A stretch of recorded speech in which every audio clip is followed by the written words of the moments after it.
If you want to learn more about the Factfulness quiz and how it can help you figure out your Ikigai, your life purpose, stick around for this video. We're going to talk about that.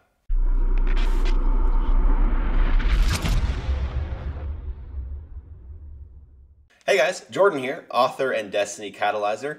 I help people figure out their life purpose, their Ikigai, with the power of self-discovery. Now, a big part of the process is learning what the world needs and what you can do about it. Now, we're going to take this Factfulness quiz from Hans Rosling's book, Factfulness. I'm going to put the link. You can buy it on Amazon if you'd like. The link will be in the description below. This is the book. Highly, highly, highly recommend this book. This is one of those must-read books. If I had to make a list of even just 10 must-read books of all time, this book would be guaranteed to have a spot on that list. It really gets your mind thinking about what is true about the world and the ways that we're taking in information. And as you read the book, one of the first things they have you do is to take a quiz. Now I'm going to show you this quiz today and what you can learn from it about the world. As you can see, it says, test your global knowledge. That's a big part of this book, is this first test, just to see how you do. And that sets you up for the rest of the book. Now, this video is not going to be a review of this book, but we are going to be relating this quiz to Ikigai point number 2, which is figuring out what the world needs and what you can do about that. So without further ado, I'm just going to hit start on this test, and then we're going to fast forward and we're going to talk about the results, what you can learn from the results about what the world needs, which should get your mind thinking about how you can fill out that second point of the Ikigai. All right, I finished the test and I have my results below. It looks like I scored 76% and the average score is 40. I only laugh at this because I have taken this test before. I have read the whole book. It's been a couple of years now, and I know the point of what they're trying to say, which is the fact that we don't realize that the world is actually getting better in a lot of ways. We think that things are getting worse when they're actually not. Some of these answers may be spoilers for you if you want to look at it like that before you read the book. So if you are going to read the book, I would recommend taking the test for yourself before you watch the rest of this video. But if it's something that you're like, I don't know if I'm going to read that book or not, it's not going to be major spoilers. The idea here is the fact that we don't rely on facts and data as much as we rely on the news media and other things like that to inform us about these things. Generally, people think things in the world are getting worse, so that's what more of us tend to think. But the whole point of this test is to show that the world isn't as bad as we think it is, but there are still several things that we need to improve. Even some of the stuff on this list can be vastly improved, even though it's already very good compared to what it once was. If the child mortality rate is at any kind of percentage, there's room for improvement. But let's look through this test and just see if this sparks anything in your mind, like, wow, okay, that's not what I expected. That's way better than I thought it was. But maybe there's something that I can do about that to help. This first question here, in all low-income countries across the world, how many girls finish primary school? Oh, I guess I put 20%. Yeah, that's so weird that I did that because I knew that it was more than I thought and I still hit 20%. Yeah, 20%. Yeah, just read the question wrong, I guess. So I was dumb on that, but that's fine. Yeah, it just shows that, okay, you think less. Even though I know the answer to this, I'm still like, no, it can't be that much. 20% is huge. But no, it's actually 60 there, so better than you think. Let's go back to it. Yeah. And the second question here, where does the majority of the world population live? Yep, middle income countries. I got that one right, and it gives you some information, which is kind of cool. Again, this is a great way to just get to know what's going on in the world. All right, so last 20 years, the proportion of the world population living in extreme poverty has almost halved.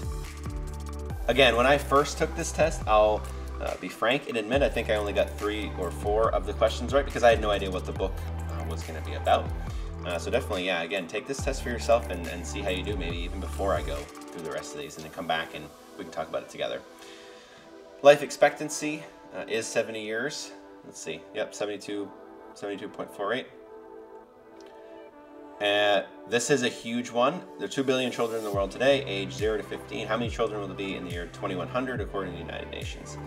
Yeah, we think that that is going to grow. I mean, I think most people probably get this question wrong, but it's not going to be higher. And then they talk about that with family size and all of those other things. Yeah, there's things we don't think about.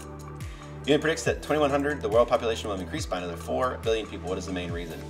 There'll be more adults. That's the right question there, and gives you some information. Really good stuff here. How did the number of deaths per year from natural disasters change over the last 100 years? It decreased. yeah, decrease to less than half. I think I probably got this one wrong because I couldn't remember. Yeah, I got it wrong. There's 1 billion. Okay, so I wasn't sure if it was 1 and 1 and 4, but it's 1 and 1.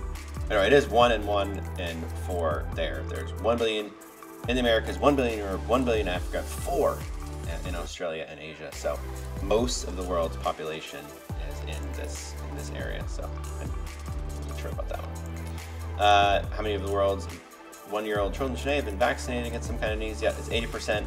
88% of 1-year-old children in the world today are vaccinated against some disease. So yeah, you'd think, yeah, if I hadn't already known that, you know, the whole idea of this is that we think sooner or worse, I would have, if I had to guess, I would have said much less. How many years have women spent in school? Women have spent just 9 years. Yep.